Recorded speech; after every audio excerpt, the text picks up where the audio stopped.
welcome to tonight's Commonwealth Club World Affairs program.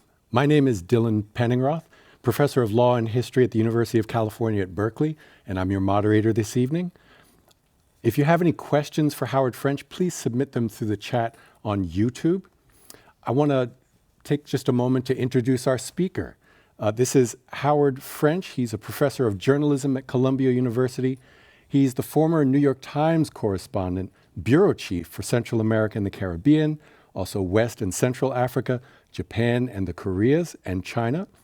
He's the author of no fewer than 6 books, including Born in Blackness and The Second Emancipation, which I have here, Nkrumah, Pan-Africanism, and Global Blackness at High Tide. Thank you very much for being with us on this scorching hot afternoon here in California. Thank you for having me, Dylan, and thanks to the Commonwealth Club. So I want to start you with a question that I think maybe situates us a little bit in your journey. Mm-hmm. So you opened the book with a story about a trip that you took to Cote d'Ivoire in the late 1970s as a college student. So I wonder if you could tell us a little bit about that trip and what it sparked in you to write this book. So that's going way back, obviously. My father was a public health physician and moved the family, my younger siblings and my mother and father, moved to Ivory Coast the same season, the fall of my entry into college. And I was riddled with envy that they were having this experience of West Africa and I wasn't.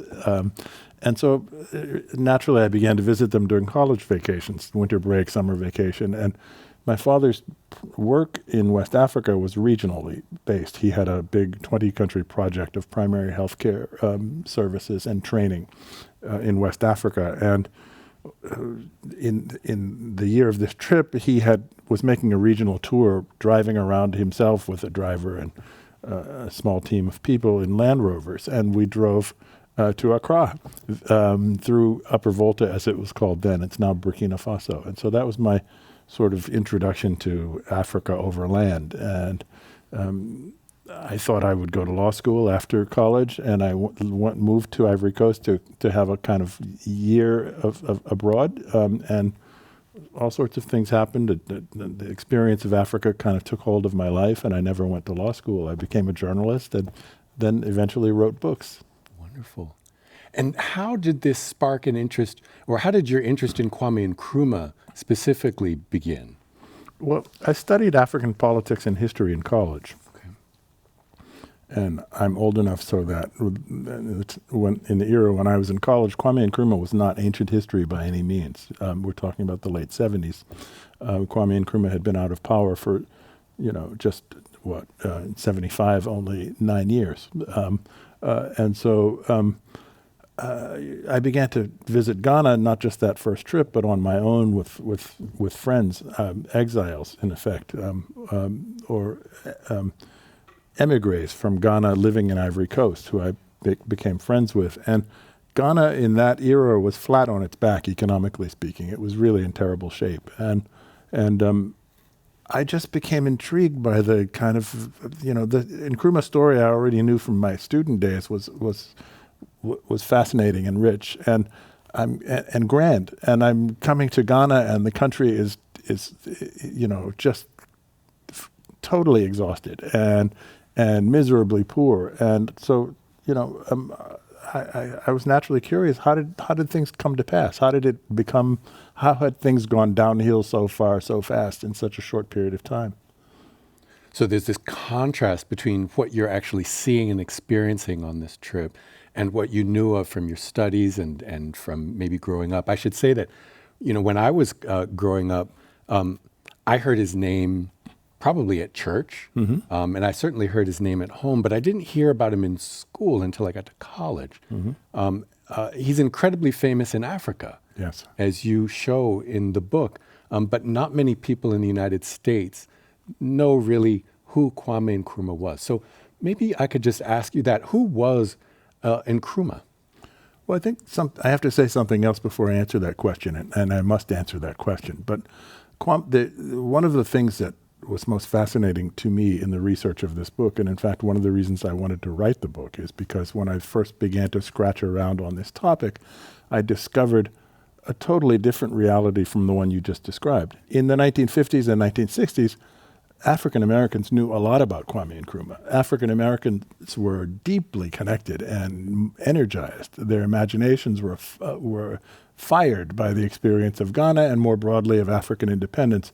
And so what's most striking really in retrospect is how far we've gotten away from that, how quickly that fell apart, right? The other thing to be said is that, if you ask your average Americans don't generally have much information about Africa in the course of their daily lives. Who's the most famous African or who's the African they most respect? They would typically say Nelson Mandela. And there's some interesting reasons for that to set as a contrast to Kwame Nkrumah. If you ask Africans now, or any time in the last 30 years, who is the African you most admire, the polls have consistently shown Kwame Nkrumah. And the reason for that is because, well, there are a few reasons, but the principal reason for that is because Kwame Nkrumah was the person who led Sub-Saharan, by example, and also by investment of his political energies, led Sub-Saharan Africa into independence. Yeah. Ghana becomes independent from Britain peacefully in 1957 through his political genius. And then Kwame Nkrumah begins to not just inspire by example, but also to help independence movements in other places get off the ground and strategize successfully around independence. And there's an immense cascade of independences that takes place. Guinea in 1958, and then in 1960, 17 African countries become independent, and so on and so forth. Absolutely. Yeah. And I want to come back. I'm really glad that you brought up Nkrumah's legacy in modern Africa. I want to come back to that a little bit later. So the book is not really a biography of Kwame Nkrumah, is it? It's something else. It's a history that uses, as best I can tell, a history that uses Kwame Nkrumah as a window onto the politics of decolonization and onto the Pan-Africanist ideal. So what was Pan-Africanism, or as you call it, global blackness? And maybe more to the point, where was Pan-Africanism? Pan-Africanism was everywhere black people were. That's the simplest answer. Pan-Africanism, as I discovered in the research for this book, begins really in the early 18th century. I'm sorry, in the early 19th century. To my grand surprise, when I begin to scratch around. I mean, anyone who reads a little bit about African history or the history of the African diaspora will know the name Marcus Garvey. Yeah. There were people who were involved in advancing Pan-Africanist ideals long before Marcus Garvey in West Africa, in the Caribbean, in the United States, most often not even aware of each other's existence, but writing at a very high level of articulation about ideas that they were not using the phrase Pan-African, but which can only be identified as Pan-African. One of them said, for example, had a slogan that people of African descent, no one of African descent anywhere will be free until people of African descent everywhere are free. And people of African descent needing to be free included African Americans every bit as much as it included Africans. This is in the 1850s, right? Marcus Garvey doesn't really enter the scene until 70 years later. And so this was the first real discovery of the book, and one of the reasons why the book is not simply a biography of Kwame Nkrumah, because that backstory, that sort of early history of Pan-Africanism, I think is vital for us to understand. The other piece of the book, which escapes the notion of pure biography really, is what I would like to liken to a global history of Africa. And what I mean by global history of Africa is that I attempt to show how important Africa was to the grand currents of history in the 20th century. And so the big two events of the chronology of this book in the 20th century are outside of independence are two world wars. Africans played enormous roles in the two world wars. By the way, African Americans did too. But this is generally unknown. You don't go see, I often challenge audiences, how many of you have ever seen a war movie a Western war movie that showed Africans playing any kind of important role or that showed Africans at all. Well, in fact, in both world wars, grosso modo, roughly 1 million Africans participated on behalf of different colonizing nations. And so I get at that history alongside of the story of Kwame Nkrumah, as well as the economic exploitation of Africa, which becomes crucial to European countries in the recovery from these world wars, especially Britain after World War II. And it's so important. I agree with you. It's so important to recognize the contributions that people of African descent worldwide made to this world war. Mm-hmm. It really was a world war. It's taking place in a context where Europe is facing possibly the loss of its colonial possessions around the world, and it taps those colonial possessions for men, for raw materials. And so there's this whole kind of story that's happening that doesn't really make it at least to Hollywood. It doesn't make it in most history books, in fact, not just Hollywood. I use the Hollywood audience because we've all seen war movies. We haven't all taken global history, at least recently, but we've all seen war movies, and you don't see Africans in war movies. I just want to tell it really quickly, an interesting anecdote about a discovery I made after this book had gone to bed, so to speak. It was already in production, unfortunately. But the Financial Times, around the time the book entered into production, unearthed a photograph of the famous scene in Paris in 1945 when de Gaulle is walking down the Champs-Élysées victorious with his Free French forces around him and French citizens thronging in the streets celebrating the quote-unquote liberation of Paris. And the Financial Times found somewhere in an archive a photograph of a black veteran who attempts to enter the scene to celebrate in the proximity of de Gaulle, and he's physically removed and manhandled because that spoiled the picture. Yeah. The picture, in terms of the recovery of Frenchness and the French myth from the perspective of de Gaulle and his partisans, had to be a white story. And in fact, this was not just some weird guy. He had fought on behalf of France, as had so many Africans. And that story that you tell, it's an act of raw racism. Mm. We can think about Hollywood today and the whitewashing of the story of the Second World War.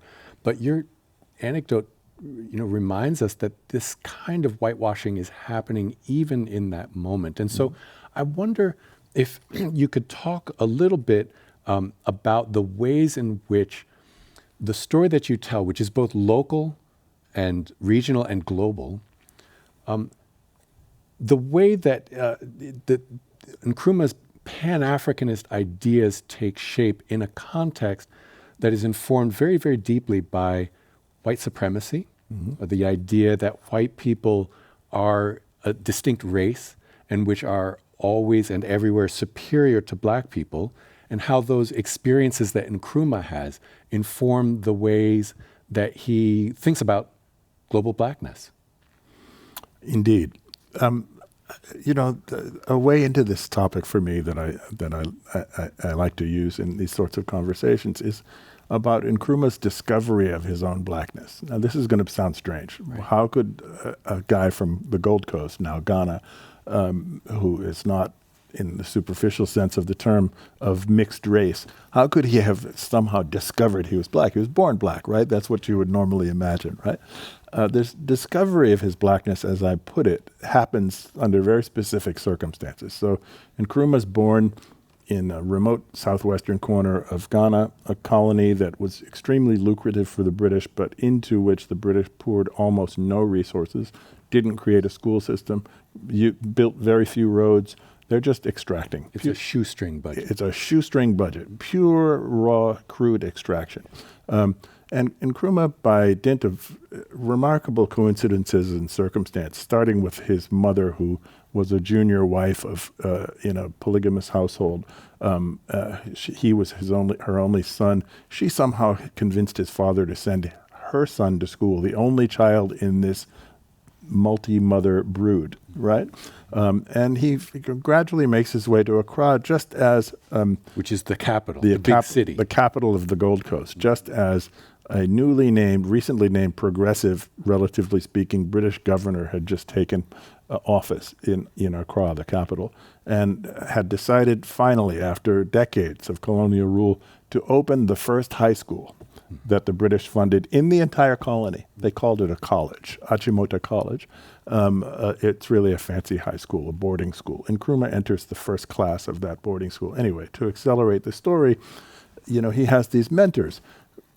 Remarkable coincidences of timing and circumstance. One of them is going to be a future president of Nigeria, who becomes a newspaper editor around the time in Accra, around the time Nkrumah shows up at this college.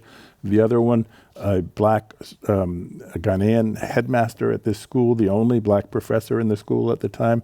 Both of them had been to the United States to study.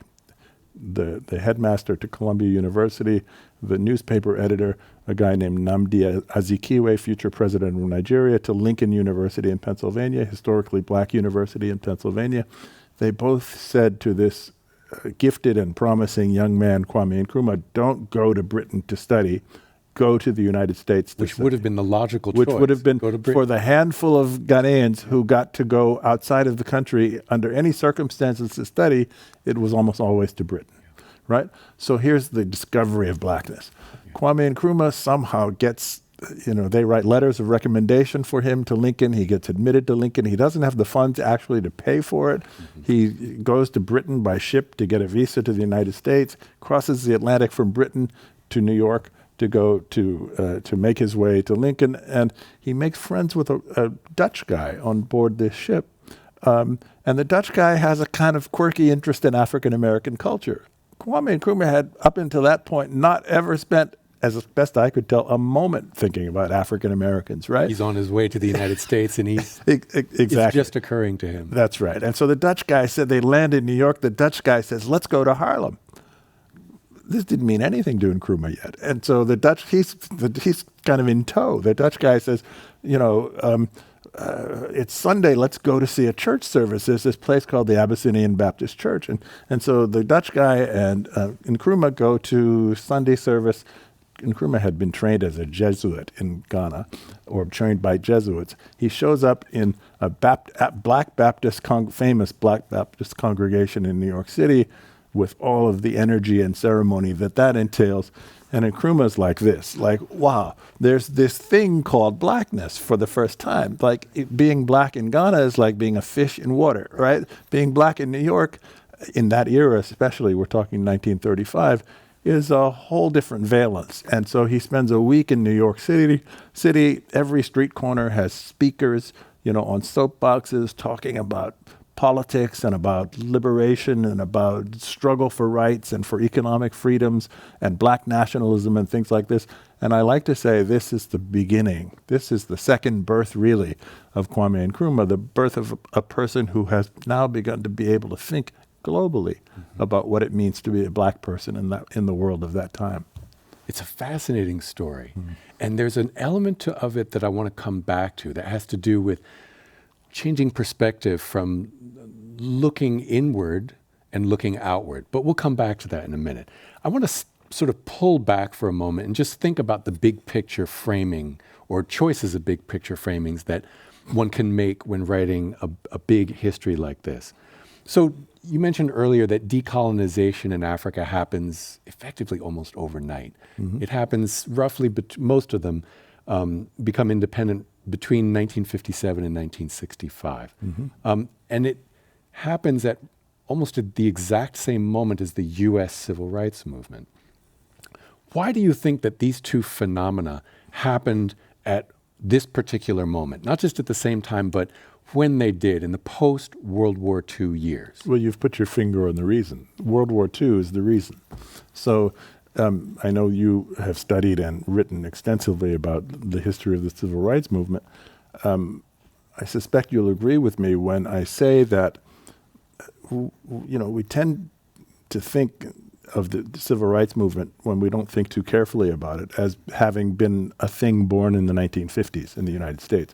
In fact, there's always been a civil rights movement. There were people fighting to escape slavery in Africa before they even reached the New World, jumping off ships even to suicide themselves because they were resisting. There were people in slave revolts throughout the Caribbean and in Louisiana and various other places the entire time. So we have to discard the notion of a particular moment of birth of a civil rights movement. But it's not when Rosa Parks sits down on the bus. It is not then.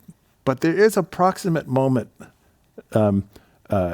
in more recent times that I think we can point to of great significant change, and it's the end of the Second World War. Okay. The end of the Second World War, first of all, in the United States, African Americans, led by people like A. Philip Randolph, had to actually, not literally combat, but fight, meaning be through activism, to be able to be full participants in the Second World War for the reason, for the purpose of pursuing their rights. Simultaneously, for the purpose of pursuing business opportunities, to be involved in procurement contracts with the U.S. government at a time when a government at war is procuring stuff on a huge scale for all sorts of purposes. And so A. Philip Randolph in the 1940s already is leading marches or threatening marches on Washington, meeting with FDR, making demands on the government, all in ways that look very much like our classic sense of what a civil rights movement is like. So in both the United States and in Africa, people who had fought on behalf of the imperial powers and of the United States returned to their countries after the war, be they Africans, be they African Americans, feeling like they have validated their right to citizenship. They have renewed their validation of their right. We're all born in principle in our Constitution with a right to full citizenship, right? But African Americans were deprived practically of this. And they thought it's something charming, almost naive, actually, when I think back to this era in its innocence. They thought, okay, we'll go risk our lives on behalf of our nation, and on that basis, no one will be able to turn us down again, right? How can you deny rights exactly to people who have risked and sacrificed their lives overseas to preserve the United States, to preserve Britain, to preserve France? Isn't that another commonality? And to fight fascism. To fight fascism. Right. So you have African veterans, too, in yes. places like Tiroir, who are coming home, or they're making these assertions of citizenship and not just subjecthood, right? And so in both cases, African Americans on the one hand, Africans on the other hand, there's an experience of disenchantment and of frustration, of being cheated. They return not to their societies that were, or political arrangements that were willing to concede the normal amount of space to them, but in fact, resistant to notions of citizenship, right? And in the case of Africans, especially in the Gold Coast, Gold Coasters, Ghanaians had played extraordinarily important roles in the land battles around Burma in World War II, right? And had shown extraordinary valor in circumstances where the British soldiers, the properly British soldiers, had not had much success, right? And they returned from the Burma campaign having been given promises. We're going to pay you pensions. We're going to provide health care. You will have housing. You'll get other sorts of assistance as a reward for or compensation for the valor that you had shown. And the British reneged on these things, right? And so this becomes, in the case of the African participants in the war, and it happens also in the former French colonies too. We don't have time to get into that, but this becomes the spark of the independence movement. Kwame Nkrumah is a Chauncey Gardner kind of figure. That's a kind of fictional character who shows up everywhere by accident, just magically, right? Kwame Nkrumah had not been in the Gold Coast very long from his 12 years overseas of study, in the U.S. for 10, Britain for 2, when the returning soldiers from the Ghanaian troops that had been sent to Burma marched through the city of Accra to protest the way that they had been denied the benefits promised to them. And a riot ensues after the British opened fire on them. Nkrumah had nothing to do with that. He was out of town. But this is really the spark that sets off the independence movement. Nkrumah rushes back to the city once he hears word on the radio. He's arrested as an instigator. He had nothing to do with it. So the British, by their own maladroitness, actually, set Nkrumah on the road to political heroism, right? And he wins. I'm fast forwarding and compressing quite a bit here. But from jail, after having been arrested under those circumstances, he wins the first meaningful election in the Gold Coast.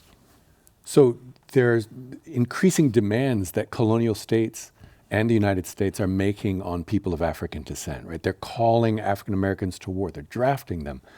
In colonial Africa, they're becoming more intrusive than ever before. You mentioned before that Britain ruled its colonies on a shoestring budget, and they tried to assert their hegemony on a shoestring budget. But now they're intrusive. They're demanding soldiers. They're demanding committing resources into building railroads. They're taxing people. They're taking censuses to make sure that the people can be counted and taxed. And this happens after decades of this kind of, hegemony on a shoestring. And so in a way, what you're seeing is both, on the one hand, this frustration at the denial of citizenship after service, but on the other hand, there's this sense that the colonial state is making demands that it hasn't quite made in quite the same way in the past. So I want to kind of pull back even further and ask you a big picture, even bigger picture about framing. So when we think about the story of Africa in the 1960s, one way that it typically gets framed is around the Cold War. It's Khrushchev versus Kennedy. There's the USSR versus the United States. What's wrong with that framing? Well, one thing that's wrong with this framing is that when you look carefully at the record, the fact emerges that the Soviet Union was not investing very much in Africa at all. The United States saw a communist under every bed, but its actions were motivated unjustifiably by paranoia in Africa in this era. And this led to great tragedy. This led to the tragedy of the Congo, the overthrow and killing of the first democratically elected politician in that country, who has a country that's never recovered from these events. Patrice Lumumba. Patrice Lumumba, right? It led to sort of toward the end of Kennedy's life and immediately upon the assumption of office of Lyndon Johnson, a kind of hardline American Cold Warist policy toward Ghana, right? It imagined a notion that was not substantiated in reality, that the Soviets are everywhere and they're 10 feet tall and they're really competing heavily for Africa. The Soviets were spending nothing in Africa in this period. Where this sort of dovetails deeply with the story of Kwame Nkrumah is Nkrumah had an intense personal relationship with Kennedy. Nkrumah was the first head of state to visit the Kennedy White House in the world. Unimaginable today. Like an American president's going to have their first foreign visitor be an African, you're dreaming, right? Nkrumah, Kennedy saw this kind of promise in Nkrumah, that if he could forge a solid relationship with this guy who had been such a brilliant politician in his own country, and had been able to galvanize other Africans around the idea of independence, then the United States, through the example of a good relationship with Nkrumah, will get a leg up in terms of forging good relationship around Africa, and that this will boost American prestige vis-a-vis the Soviet Union. Soviets were not even on the scene. They're not even trying. They're not even trying yet, right? The tragedy part of this is that Nkrumah was seeking American loan guarantees to build an enormous hydroelectric dam for the purpose of building industry in Ghana. And Kennedy is in a sustained, prolonged conversation with they had rapport, the two of these people. And Kennedy really wants to do this. You can see it. And every time Kennedy gets close to signing the final documents, his advisors, who are really hard-bitten Cold Warrior types, and I don't think I'm idealizing Kennedy here, I just know that the force of their relationship was such that Kennedy really did have two charismatic people, highly intelligent, really kind of locked onto each other. And Sometimes history isn't about these big picture forces. Sometimes it really can make a difference when two people have a absolutely. rapport. And it's almost like Lucy in the football. Every time Kennedy looks like he's about to sign the loan guarantees, his advisors say, no, you can't do that. He'll get in bed with the Soviets as soon as we do this. And so this dam gets delayed almost until the very end of Kennedy's life. And Nkrumah is overthrown 3 months after the dam is inaugurated. Yeah. The historian Fred Cooper, who I think whose work you know well, has observed that if you sort of go back to the year 1940, people in Africa could imagine all sorts of possible outcomes for the society that they want to build after the colonial powers leave. So they're coming to believe that the colonists need to go, but they haven't yet decided what kind of state or what kind of government should succeed it. So you have talk of supranational federations, Pan-Africanism, and some are even thinking about continued colonial empire. Can you describe for us a little bit that feeling of openness, that feeling of possibility, of options that people felt in the 1940s? And then why did Nkrumah come to feel that Africans should not, in fact, follow the path that Europe had followed since 1815, should not build their independence, in other words, around the nation state? There's three things that need to be said. First of all, ideas among African intellectuals around nation formation and state building are quite old. They're not as old as Pan-Africanism, but they're quite old. You have a guy named Joseph Casely Hayford in the Gold Coast in the early 2 decades of the 20th century, who was writing prototypes for constitutions based on careful study, not just of native, quote unquote, he uses this name in the title of his work on the topic, native institutions.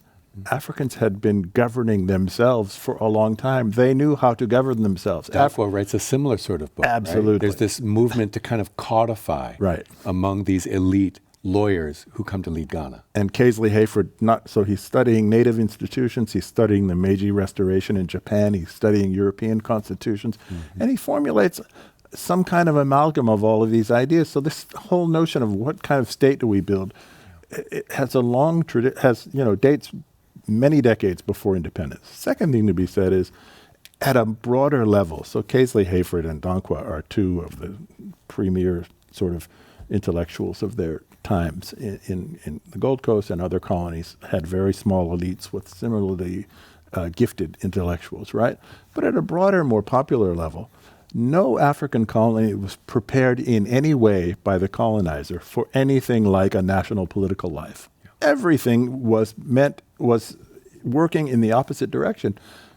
Prevent the Africans from thinking of themselves as a nation, of thinking of beginning to actively imagine themselves as free and as political beings. All of the energies of all of the colonizers was aimed at preventing that, forestalling that, working through chieftaincies, inventing ethnic groups, atomizing their colonies into semi-independent or highly decentralized regions. All of these things, which happen in place after place after place because of the strategies of the colonizers, were aimed at forestalling independence. And so one of the remarkable things is independence arrives in Ghana in 1957 and much of the rest of Africa in the next 8 years. In all of these places, in each of these places, there had been less than 10 years of anything you could call a national political life. Yeah. Imagine trying to build a nation. Africa suffered many other handicaps, but very low literacy rates because the Europeans had invested nothing in schools, no national road networks, et cetera, et cetera, et cetera. Imagine the challenge they faced of trying to conceive and to put in place or practice a national politics on the fly like that 10 minutes before midnight. So less than a decade of anything like legal, broad-based activism around independence politics. So on to your Nkrumah question. Sorry for the long answer. Nkrumah understood, I think, properly that African colonies had been designed for the interests of the colonizers. They had not been designed with African interests in mind whatsoever. And that's how you get what is on the map today, 47 kind of oddly shaped, randomly designed countries, many of them landlocked, many of them almost intrinsically unviable because of that, right? And Nkrumah had understood that if Africans were going to achieve anything in the world, they needed to bulk up. First at the sub-regional level, coming together in new formations. They had to cast off the European imprint of borders and artificial dividing lines between colonies, and build larger markets, and build larger polities, and thereby build larger economies and larger nation states, because every experience that Africans in Africa had had up until that point showed that under the previous or under the standing arrangements, there was no way they were going to get equality or respect in the world. There's nobody. Here's a validation that just comes to mind, right? In the United States of recent decades, right? So Nkrumah had this idea a long time ago, right? It starts in the 40s, right? In the United States in recent decades, almost no African president ever gets an audience with an American president, right? To get an audience with an American president, you have to get 6 or 10 African countries together. That is a reflection of the disdain and disregard, lack of consideration for the notion that an African nation could be an important or significant thing in the eyes of the powers that be in the world. And Nkrumah understood that. He said, as long as we remain stuck in these strange borders that keep us parceled out in sort of chiclet-sized cookie-cutter countries, we're doomed, right? What Nkrumah didn't understand, or couldn't have solved even, is the problem of his own success. The success of Ghana's example lit a fire in the minds of Africans all over the continent. There's a race to independence on the basis, in part, of the Nkrumah example, of the Ghana example. And almost immediately, you see the formation of new elites built on the aprons or in the aprons of the new state houses of African presidents. And these new elites, for the most part, are thinking in very selfish, sort of local ways. It's nice to be a president. It's nice to have a state house.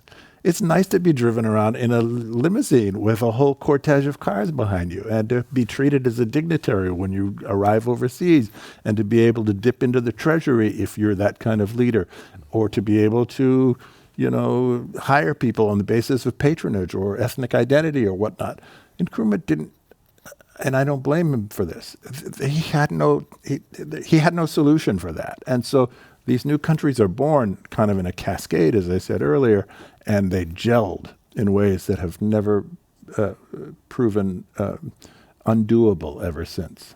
So there's a sense in which the story that we're often told about post-colonial Africa it's often told as a tragedy, that African leaders turned toward authoritarianism, oligarchy. They made poor economic decisions. They got mired in debt pursuing these grandiose projects, and they wound up their countries in poverty and civil war. But the story that you're telling it gives sort of a different texture, maybe a different even meaning to that story. Many of these countries did wind up mired in poverty. As you said at the beginning of your remarks tonight, you went to Ghana in the late 1970s, early 80s. The country's really poor. I was there in the mid-90s. They still had power cuts. Sometimes the water stopped running. These are still developing countries 50, 60 years later. So I guess maybe one question that comes from, the thing that you just said is whether decolonization was really such a sharp break from the past.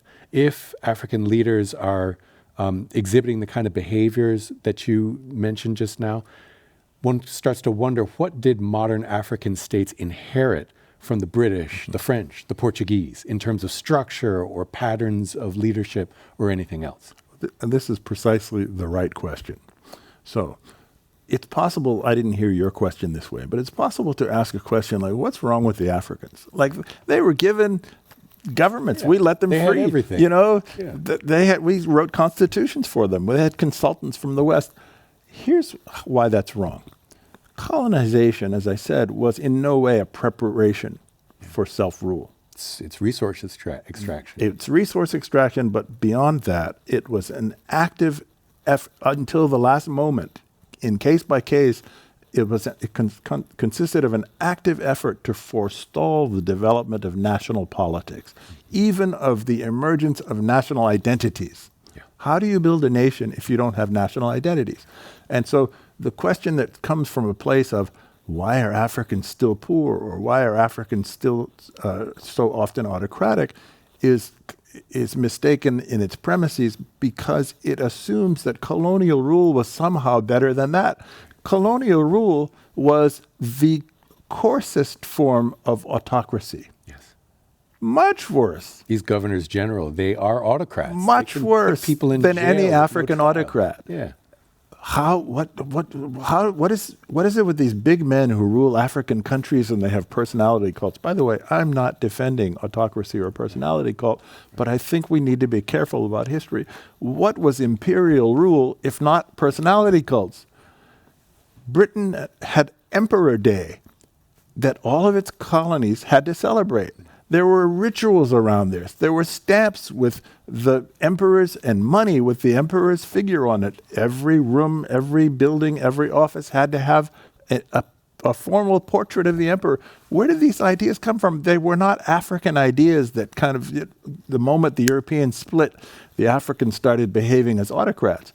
The Europeans created a school of autocracy in Africa, and this is not to deny Africans of any agency in terms of the subsequent evolution of their countries, but the premise of the question one hears so often assumes that the Europeans set everything up right, and next thing you know, the Africans screwed it up. And that's a perversion of the reality. Exactly.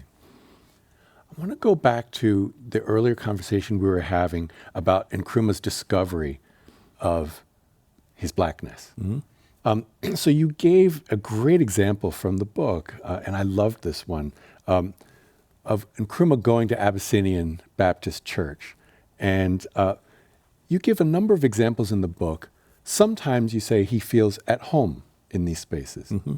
But there are other times, and I think the visit to Abyssinia is one of those times, where he does not feel at home.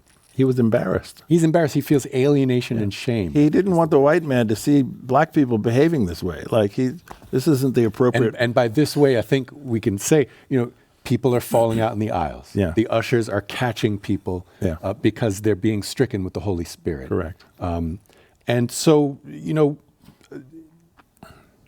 you also mentioned that at Lincoln University, the 15 students, including Kwame Nkrumah, they largely hold themselves apart from the other 255 or so African American students. And so I kind of want to press you a little bit. The stories that you tell about Nkrumah discovering his blackness sometimes seem to occur in moments when he feels different from African Americans. And it sort of reminds me of Zora Neale Hurston's old joke from 1937. I don't know if you know this essay, My People, My People. Sure. She says, who are my people? It's sort of a polemical essay. She says, well, there are Negroes, colored folks, Aunt Hagar's chillin', the brother in black, race, men and women, and my people. They range in color from Walter White through high yeller, smooth black to coal black, lamb black, and damn black. Still in all, Hurston says, you can't just point them out by skin color. Instead, when you find a set of folks who won't agree on a thing, those are my people. There you go. So these examples, for me at least, they drove home what I think is a point you're making in this part of the book, is that blackness is a chosen identity. Mm-hmm. It's something that you discover, but it's also something that you choose. It is, in essence, political. It has to be made. And so one axis of this shared blackness is their shared experience of white supremacy. Mm-hmm. It drives them together. Mm-hmm. But I wonder if these examples suggest that that wasn't enough, that Pan-Africanism also had to, at times, overcome centrifugal forces. And still I wonder does. if you could talk a little bit about those. Sure. Two things quickly. One of them is, I think, to go back to the Lincoln days, I think you mentioned the 15 versus the rest of the student body, right? I think that Nkrumah and his fellow African students at the time found, by and large, I don't mean to say without exception, but by and large, the African American students of that day to be rather uninteresting in this sense. They were, firmly middle class, kind of people striving to join the professional. They wanted to be doctors and lawyers and dentists and things like that. But in the narrowest sense, just kind of firm middle class professionals, not people who wanted to take on world historical roles in any way. And that confused Africans. Africans in that environment are saying, hey, wait a second, the world is in tumult right now. Why are you wasting your time? Everything is Right. up in the air right now. How can you just want to be a dentist? How can you just want to be nothing against dentists, but how Or can you FIA. Yeah, right? So Nkrumah overcomes this when he begins visiting Howard University in this same era. And Howard University is this citadel of just the most extraordinary African American intellectual talent imaginable, like a killer's row of faculty, all of whom are very outwardly looking and very internationally minded, and not always propounding anything that you could stamp with explicit Pan-Africanism, but thinking about the big wide world and the role of black people and the role of whiteness and of anti-blackness in the world. And this is where Kwame Nkrumah connects. And so it's normal, the Zora Neale Hurston thing, right? It's not just black people. All people come in all types. Exactly. Right? And it took Nkrumah at some time to figure out the landscape of American blackness and of American internationalism. And he finally found his way, and that begins in this connection with Howard University, Leo Hansberry, C.L.R. James, George Padmore, Ralph Bunche, just on and on and on. Eric Williams, extraordinary people, right? Mordecai Johnson, just one after another, right? And this is one of these crossroad moments in the life of Nkrumah, which really determines a lot of his future direction. It sounds like it almost, it shows him, that there are a million different ways to be black, maybe 30 million different ways to be a black person. That's right. And that recognition may have informed the way that he navigated post-colonial politics in Africa as he's trying somehow to weld together so many different people from so many different parts of the continent who are stuck in these different geographic lines drawn by the colonizers, but may not see themselves as having anything in common with one another. That's right. That's right. Is that right? That's right. Just to sort of buckle your previous question, when Nkrumah wins power and becomes the leader of Ghana, he immediately turns his energies toward connecting with the African diaspora. And he's on the one hand galvanizing the American civil rights movement, and I think this is one of the things that will, for readers out there, will stand as one of the biggest discoveries, just how important Ghana was to the civil rights movement in the 1950s. The example of Ghana covered day by day in the African American press, the cover of Time magazine, But Jet and Ebony. Jet and African-American Ebony, press. absolutely, and African American newspapers, which were a huge thing in that time. Defender, the Courier. The Courier. Nowadays, there's that's almost all gone, right? And the attendance of the entire who's who of the civil rights movement at Ghana's independence, right? And so he closes the circle. He figures himself out. He pieces his way through the landscape of identity in the United States. He connects with Howard University. He wins power, and then he circles back and says, we have to keep this thing alive. We have to keep this thing intact, these tentacles, these connections. We can't let them waste away. Unfortunately, there's been a lot of atrophy in with regard to these energies since then. And I don't think African Americans, by and large, remember that moment. And that's one of the reasons why I wanted to write this book. And for different reasons, I don't think Africans, and I'm speaking in gross generalities, by and large, have forgotten how important African Americans were in their lives and in their struggles at this particular moment in history. Well, I want to pick up on that, what you just said for my second to last question. I was in Ghana in 2009, and I happened to land at Kotoka International Airport the day after Obama left. Mm-hmm. It was Obama made his official state visit after his inauguration to Ghana. And, I would see, coming down from the airport, you see all these banners, welcome Obama, welcome Obama. And of course, me being 6'3", a light-skinned African-American guy, you get the jokers in the streets who yell at me. I got big ears, hey, Obama, what's up? And I'm like, that's very funny. So what that told me is that people in Ghana had this connection at some level, some memory, some collective memory of a connection to African Americans. And Obama is kind of a symbol of that. So I wonder if you could talk a little bit about Nkrumah's legacy, right? He's this mythic figure in the history of Ghana. He's also this towering figure in the history of Pan-Africanism. And you point out that Ghanaians have at times been deeply divided about Nkrumah's legacy. So why is that? What is Nkrumah's legacy, the collective memory of Nkrumah, and how has it shaped Ghanaian and African politics since his death? So, unfortunately, this is a very big subject, and I know you said you can answer part of it. Second to last question. But Nkrumah's time in power was actually pretty brief. He actually wins his first election in 1951. The British don't really hand him the keys to the country till 1957, right?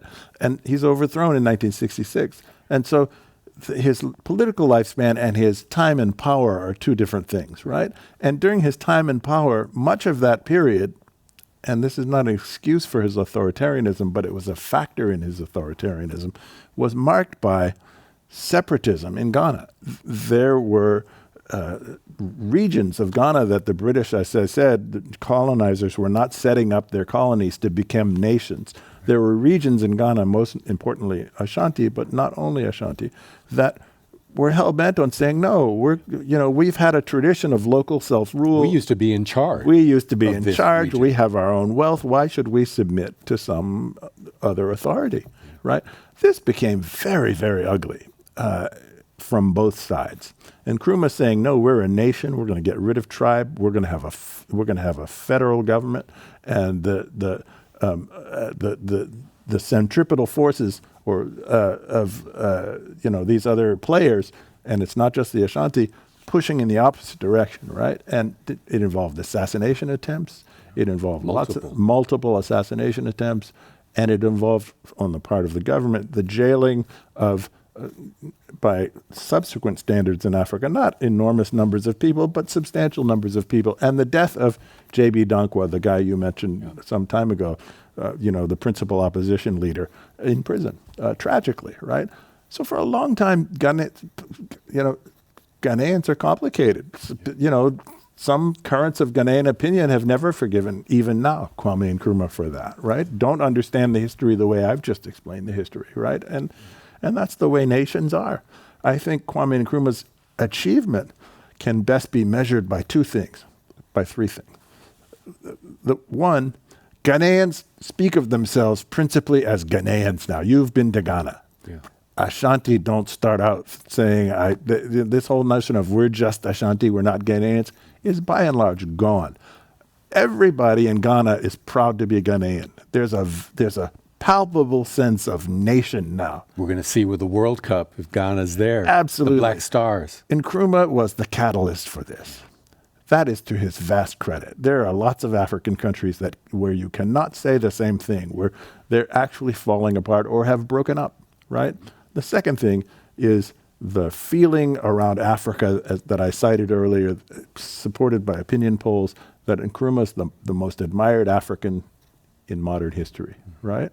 The third thing is we're sitting here talking about this because even if it's vestigial, there are still embers all along the rim of the Atlantic of thought and of passion even of people of African descent for some bigger thing, some idea or ideal that unites us through history, through identity, through suffering, right? And that we need to figure out a way to hold on to that and even to build on that and to reconstitute our worlds to some degree around those energies in positive ways, right?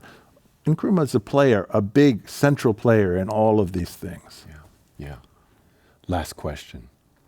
If there's one takeaway that you want readers to come away from your book with, what would that be?